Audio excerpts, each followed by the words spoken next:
네, 오늘은요, 단백질의 입체 구조에 대해서 한번 알아보겠습니다.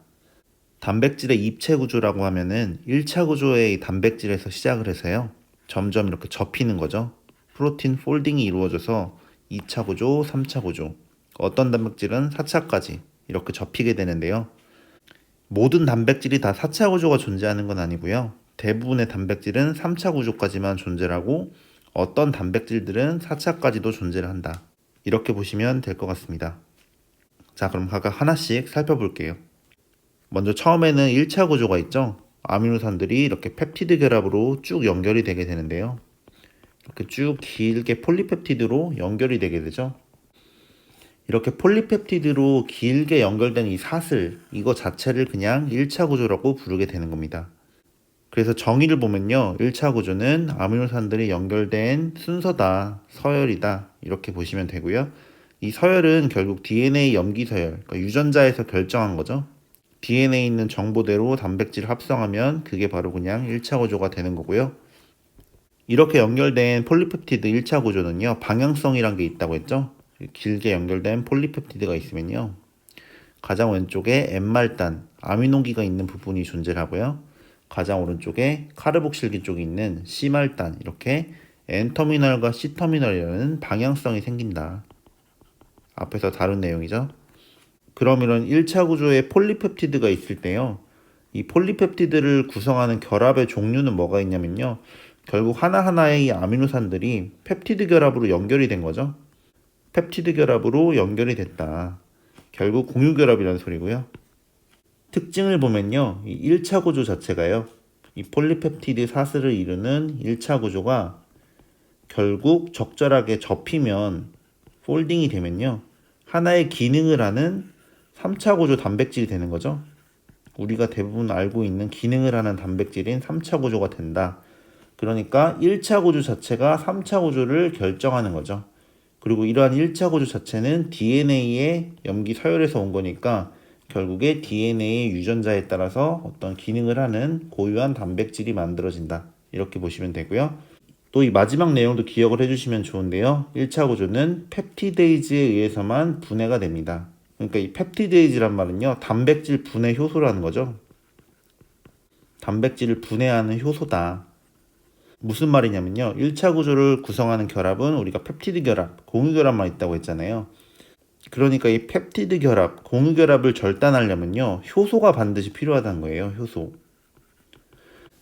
근데 뒤에서 설명드리겠지만요, 2차 구조나 3차 구조는 이런 뭐 수소 결합이나 소수성 상호작용, 이온 상호작용, 이런 약한 화학 결합이 존재를 해요. 그러니까 이런 약한 화학 결합은요, 효소가 반드시 없어도 뭐 pH만을 변화시키거나 이런 변성제라고 하죠. 변성을 일으키는 요인에 의해서 1차 구조로 변성이 될 수가 있어요. 근데 이 1차 구조는요, 공유결합, 펩티드 결합만 존재를 하니까 뭐 더 이상 변성이 될 게 없다는 거죠. 이 1차 구조라는 게 끊어지려면 이 효소가 필요하다. 이렇게 정리하시면 되겠습니다. 다음으로 2차 구조는요, 이러한 1차 구조에 폴리펩티드 사슬이 쭉 있을 때요, 이게 일부 부위가 조금씩 국소적으로 접히는 거죠. 국소적인 접힘이 일어난다. 그러한 접힘에는 뭐가 있냐면요, 알파 나선이나 베타 병품, 이렇게 두 가지가 있습니다. 알파 나선이란 거는 이렇게 나선 형태로 접히는 것도 존재한다는 거고요. 베타 병풍은 이런 식으로 병풍처럼 쌓이는 형태로 존재할 수도 있다는 겁니다. 그러니까 이러한 알파 나선이나 베타 병풍은요, 되게 국소적인 구조예요. 그러니까 만약에 이런 3차 구조인 단백질이 이런 식으로 접혀서 존재를 한다고 할 때요, 요 한 부위 국소적으로 이렇게 보면요, 여기가 알파 나선으로도 존재를 할 수가 있고, 또 다른 데를 보면은 뭐 베타 병풍으로 이렇게 존재할 수도 있다는 거죠. 그러니까 이런 알파 나선이나 베타 병풍은 3차 구조 안에서 발견이 되는 한 국소적인 부위다. 이렇게 보시면 되겠습니다. 그리고 이러한 2차 구조를 구성하는 결합의 종류는요, 수소 결합입니다. 아까 1차 구조에서 폴리펩티드 사슬이 이렇게 연결이 된다고 했죠? 이때 각각의 아미노산들이 펩티드 결합으로 이렇게 연결이 된다고 했잖아요. 근데 이 펩티드 결합 사이에 수소 결합이 존재할 수 있다는 겁니다. 그러니까 펩티드 결합만 살짝 그려보면요, 이런 식으로 펩티드 결합들이 서로 존재할 수가 있는 거죠.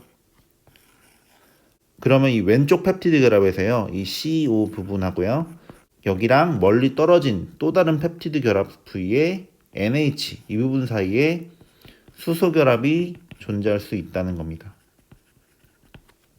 그래서 이런 2차 구조는 수소 결합을 통해서 연결이 되다 보니까요, 변성제에 의해서 변성이 될 수가 있습니다. 그러니까 아까 1차 구조를 말씀드릴 때요, 1차 구조를 절단하려면, 끊으려면요, 펩티데이즈 같은 효소가 필요하다 그랬죠. 그런데 이 2차 구조부터는요, 뭐 2차, 3차, 4차 구조 다 마찬가지인데요, 효소가 굳이 없어도요, 변성을 일으키는 요인, pH의 변화나 아니면 뭐 계면활성제, 디털전트 같은 것들, 이런 변성을 일으키는 요인에 의해서 결합이 풀리게 되는 게 이때부터 시작이 된다는 겁니다.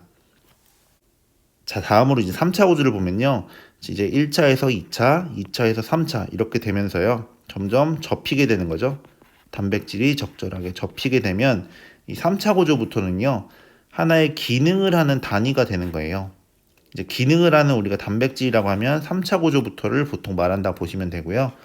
전체적으로 접힌 입체 구조다. 전체적인 입체 구조다. 그러니까 어떤 부위에서는 뭐 알파 나선을 이루고 어떤 데서는 베타 병풍 구조를 이루는 이런 전체적인 단백질의 입체 구조를 말하는 게 3차 구조고요. 이 3차 구조를 이루는 힘은요, 아미노산들의 곁사슬, 알기가 있었죠? 알기에 따라 20가지 아미노산을 나눴잖아요. 이 곁사슬 알기에 따른 상호작용이 존재를 한다. 그러니까 이 1차 구조에 의해서요, 아미노산 서열이 정해진다 그랬죠? 어떤 아미노산들이 어떤 순서로 올지 이 순서가 정해지는 게 1차 구조고요. 그럼 이 순서가 정해지면 이 R그룹, 곁사슬 알기의 순서도 다 다르게 정해지는 거죠. 그러니까 이 R그룹의 서열도 달라지면요, 이 알기 간의 상호작용 자체도 달라지는 거죠. 그래서 1차 구조에 의해서 3차 구조가 정해지게 되는 거고요. 관여하는 결합들은 어떤 게 있냐면요, 제일 많이 존재를 하죠. 약한화학 결합이랑 공유 결합 이렇게 나눠서 생각을 할 수 있고요.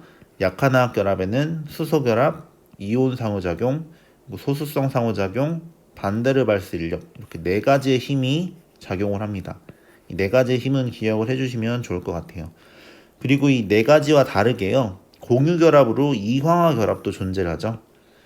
그러니까 시스테인끼리 연결이 되는 게 이황화 결합이었죠. 아미노산 시스테인의 SH기들이 이렇게 가까워지면서 서로 다이설파이드 본드, 이황화 결합이란 걸 형성하게 됩니다. 이 3차 구조를 구성하는 결합의 힘은 반드시 기억을 해주세요. 그래서 이런 3차 구조는요, 생체 내 환경이 대부분 물로 구성되어 있죠. 그러니까 주변이 다 친수성 환경이니까요. 친수성 부분은 단백질의 표면 겉부분으로 향하고요. 소수성 부분은 내부로 향하게 접히게 됩니다. 그러니까 그게 에너지적으로 안정하니까 그렇게 접힌다는 거죠. 그러니까 이런 단백질이 전체적으로 있을 때 친수성 아미노산들을 이런 표면 부위로, 표면으로 물과 닿는 부분에 위치를 하는 게 안정하게 되고요. 소수성 아미노산들은요, 이런 3차원 단백질의 내부로 위치하게 된다. 이렇게 보시면 되고요. 만약에 세포막을 구성하는 막단백질도 있을 수 있죠. 이렇게 막을 관통하는 단백질이 있다면요, 세포막의 내부는 소수성 부위죠. 지방산 사슬이 있는 소수성 부위니까 이 지방산 사슬에 파묻힌 부분의 아미노산은요, 주로 소수성 아미노산들이 온다고 보면 되고요. 이 막단백질 중에서도 이렇게 바깥에 물 환경에 노출된 부위 있죠. 여기는 친수성 아미노산들이 온다. 이렇게 정리를 하시면 되겠습니다. 그리고 3차 구조부터는 이제 도메인이라는 개념이 생기는데요. 도메인이 뭐냐면요, 전체적인 이런 단백질의 한 덩어리가 존재를 할 때요, 이런 3차 구조의 단백질이 있을 때 이 전체 단백질 중에 일부 부위만 어떤 특정한 다른 기능을 하는 부위가 있다면 이 덩어리를 도메인이라고 우리가 부릅니다. 그러니까 예를 들어서요, 어떤 단백질이 이렇게 막 있는데요, 얘가 DNA에 결합할 수 있는 성질이 있다고 해볼게요. 만약에 DNA에 결합을 할 수가 있다. 근데 이렇게 결합을 하려면요, 단백질의 이 전체적인 덩어리 중에요, 모든 부위가 사실 이 DNA에 결합하는 데 쓰이는 게 아니라요, 이 덩어리 중에 사실 일부 부위만이 결합을 하는 데는 실제로 필요한, 결합을 하는데 관여하는 기능을 하는 덩어리가 있을 수 있다는 거죠. 이 전체 중에 사실 결합을 하는데 쓰이는 부위는 일부분이 있을 수 있다. 요 일부분 자체를 도메인이라고 우리가 부를 수 있는 겁니다. 이렇게 도메인의 개념을 정리하시면 되겠습니다. 자, 이렇게 해서 3차 구조까지 설명을 드리면요. 하나의 기능을 하는 온전한 단백질을 만들 수 있는 건데요. 어떤 단백질들은 4차 구조까지 존재를 합니다. 그러니까 4차 구조는요, 모든 단백질에서 발견되는 게 아니라요. 어떤 특정한 단백질들, 제가 예를 들어서 이렇게 헤모글로빈이라고 적어놨는데요. 이런 헤모글로빈 같은 특정한 단백질에서만 나타나는 게 4차 구조입니다. 4차 구조는요, 이 3차 구조가 2개 이상이 모인 거예요. 이렇게 하나의 3차 구조들이 여러 개 있을 때요. 이 3차 구조들끼리 이렇게 모여서, 이 3개의 3차 구조가 모여서 하나의 단백질을 구성하면 그게 이제 4차 구조라고 우리가 부르게 되는 겁니다. 예를 들어서 헤모글로빈 같으면 알파2, 베타2 이래서 4개의 폴리펩티드로 구성된 게 헤모글로빈이죠. 그래서 관여하는 결합은요, 결국 3차 구조랑 동일합니다. 이황화 결합 같은 것도 존재할 수 있고, 이런 대부분은 약한화학 결합이 존재하게 됩니다. 자, 이렇게 해서 오늘은요, 단백질의 구조, 입체 구조에 대해서 한번 알아봤죠. 정리를 해보면요, 결국 유전자, DNA상의 염기 서열이요, 이 1차 구조를 결정하죠. 그래서 1차 구조는 그냥 아미노산들이 쭉 연결된 폴리펩티드 사슬이다.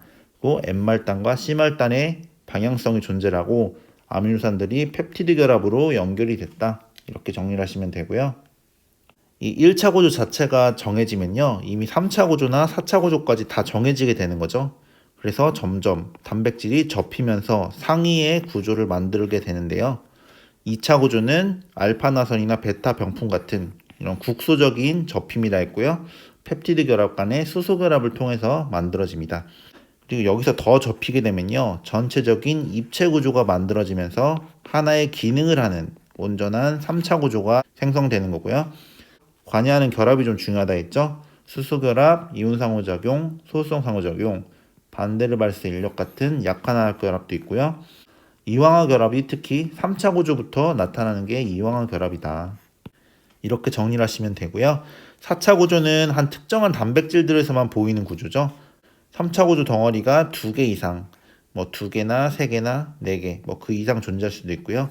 하여간 2개 이상의 3차 구조가 모이면 그냥 다 4차 구조라 부른다. 대표적으로 헤모글로빈 같은 게 존재한다. 그리고 특징적으로 이 뭐 변성에 대한 걸 말씀드렸었죠.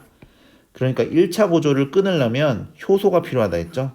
효소가 필요하고 2차 구조부터는 이 소수결합 같은 약한화학 결합이 있다 보니까 변성제, pH의 변화나 디털전트 같은 계면활성제, 변성제에 의해서 변성이 되기 시작한다. 변성이 되면 결국 다 1차 구조로 돌아오게 되는 거죠. 이렇게 정리하시면 되겠습니다.